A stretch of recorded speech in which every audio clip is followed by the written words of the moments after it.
Le rideau se lève sur un décor de cartes postales.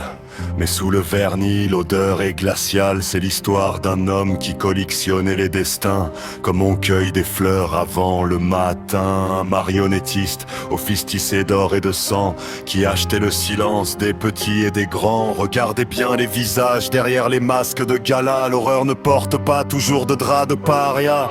Elle porte des costumes sur mesure, des sourires de façade. Elle dîne à vos tables, elle organise la parade. Sur une île perdue, loin des regards, loin des lois, on a sacrifié l'innocence sur l'autel du roi. Le mécanisme du vide, c'était un système, une usine à broyer l'enfance, où la vulnérabilité servait de monnaie d'échange.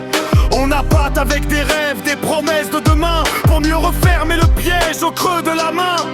Et le monde regardait ailleurs, ou pire il savait, mais le pouvoir est une ombre qui étouffe les reflets. Combien de cris étouffés par le bruit des moteurs, combien de larmes versées dans le luxe et l'horreur.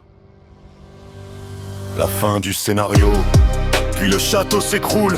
Les murs commencent à parler, mais le maître des clés s'en va sans s'expliquer. Une cellule vide, une caméra qui s'éteint par hasard, et la vérité qui trébuche une fois de plus dans le noir. On nous offre un coupable en pâture, un nom à haïr, pour que les complices puissent enfin revenir à leur loisir.